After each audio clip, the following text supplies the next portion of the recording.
Okay. मामा, मामा, दादी का phone आया है।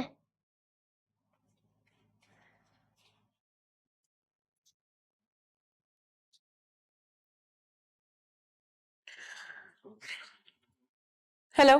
हेलो हेलो नसीम, कैसी हो बेटा? फरमाइए, किस तरह याद आ गई आपको आज मेरी? अरे, तुम्हारी और समन की खैरियत लेने के लिए बस मैंने फोन कर लिया था। और कोई बात नहीं। घर कब वापस आओगी बेटा? तुम दोनों के बगैर घर बहुत सूना हो गया है। अपने जहन से ये खुशफहमी निकाल दें कि मैं वहां वापस आऊंगी। अपने बाप के घर में बहुत खुश हूं मैं। मुझे नहीं आना उस जहन्नुम में। क्या बोल रही हो तुम? अपने घर को जहन्नुम से तशबीह दे रही हो? इस घर में तुम्हें तकलीफ क्या है तो मुझे ये बताओ। क्यों नहीं रहना चाहती यहाँ? क्योंकि आप वहां रहती हैं ना।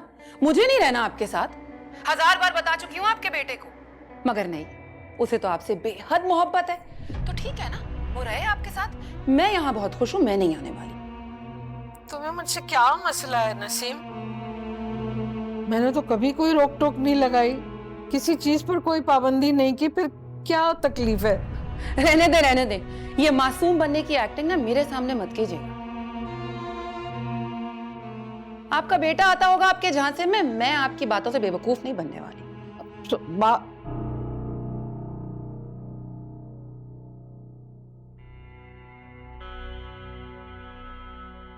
किससे पूछ के बात की थी तुमने फोन पर अपनी दादी से?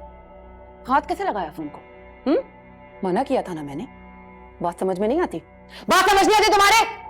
अरे मम्मा, नानी घर। आज के बाद अगर अपनी दादी से या अपने बाप से बात की ना तो मुंह तोड़ दूंगी तुम्हारा, समझी? बड़ी आई है। नसीम बाजी, ये क्या कर रही हैं आप? पागल तो नहीं हो गई? तरस खाए उस पे। उसकी हालत देखिए। क्या हो गया? ये मेरी औलाद है और मेरा जो दिल चाहेगा उसके साथ करूंगी। बीच में पड़ने की ना जरूरत नहीं है। बैठ जाओ यहाँ पे। कहा है ना मैं तुमसे कशफ, इस मामले से दूर रहो वरना मुझसे बुरा कोई नहीं होगा। आपसे बुरा और कोई है भी नहीं। जो औरत अपनी सगी औलाद के साथ ये कर सकती है ना, उससे और बुरा कोई नहीं हो सकता। बच्चों को प्यार से समझाया जाता है, बहलाया जाता है, इस तरह उसको टॉर्चर नहीं किया जाता। अच्छा, तो तुम्हें क्या तकलीफ है? मेरी औलाद है ना, मेरा जो दिल चाहेगा करूंगी, मारूंगी, पीटूंगी या जिंदा दफन करूंगी। तुम इस मामले से दूर रहो। जहालत की भी कोई हद होती है। इससे तो बेहतर था कि ऊपर वाला आपको औलाद ही ना दे।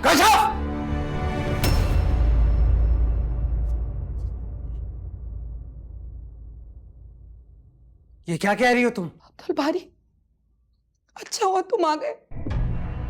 अच्छा हुआ तुमने अपनी आंखों से देख लिया तुम्हारी बीवी हमारे साथ कैसे बात करती है। छोटी छोटी चीजों पे बातें सुनाती है, पता है। माना कि तुम हमें रोटी खिलाते हो, पर इसने तो हमें जूते की नोक पर ही रख ली। अब्बा जी पता नहीं क्यों चले गए हमें छोड़ के। उनके जाने के बाद से जैसे हम तो बेआसरा ही हो गए। Oh, for God's sake, Naseem बाजी, मैं तो इनसे बात तक नहीं करती। मैं तो बस समझ। बस करो तुम। अपने कानों से सुना है मैंने कि तुम क्या कह रही थी और किस तरह कह रही थी। मेरी पूरी बात तो सुन लो। बात जो भी थी कशफ,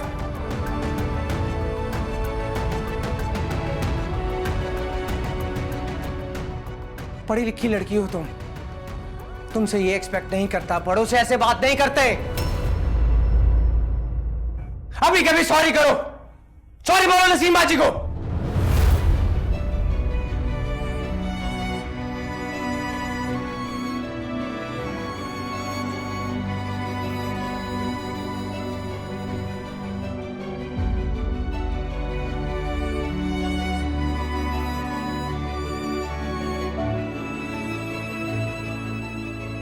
नहीं मांगूंगी।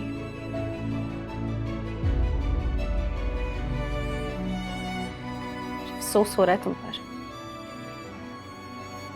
तुम नसीम बाजी की आदतों से अच्छी तरह वाकिफ हो।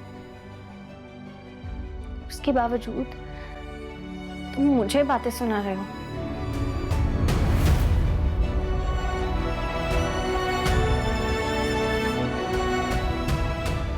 तो ठीक है,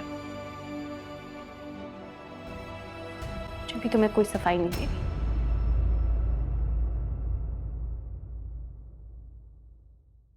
कशाफ, कशाफ,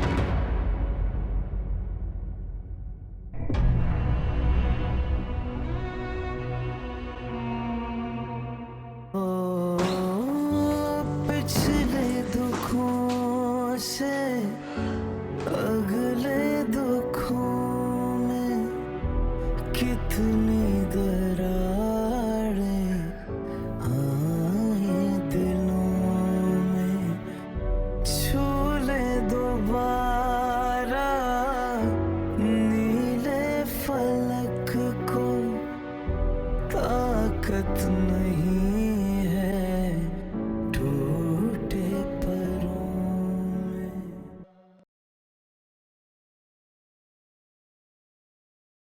ढिठाई तो खत्म है इन लोगों पर। पहले माँ आकर धमकाकर चली गई, अब बेटा बातें सुना रहा था। अब बेशर्मी तो देखो, खुद तो पूरे शहर में धड़ल्ले से घूमता फिर रहा है उस दूसरी औरत के साथ, और धमकी हमें दे रहा था कि हम उसे उसके बच्चे से दूर नहीं रख सकते। गलती हुई हमसे, हमें तो पहले ही खुला कर नोटिस भेज देना चाहिए था। हमारी खामोशी को हमारी कमजोरी समझ रहे हैं वो लोग। आप फौरन वकील से बात करके खुला कर नोटिस भिजवा दीजिए। इस मामले में देर अब मुनासिब नहीं है। नोटिस तो मैं भिजवा दूंगा, लेकिन डिलीवरी होने तक खुला नहीं हो सकती। और जब तक ये रिश्ता कायम है ना, वो यूं ही हमें परेशान करते रहेंगे। मेरा ख्याल है हमें सायरा को कहीं दूर भिजवा देना चाहिए। मैं माजिद भाई से बात करके उसे इस्लामाबाद लेकर चली जाती हूँ। उन लोगों की पहुंच से दूर भी हो जाएगी और वहां की आबो हवा से उसकी सेहत पर भी बेहतर असर पड़ेगा।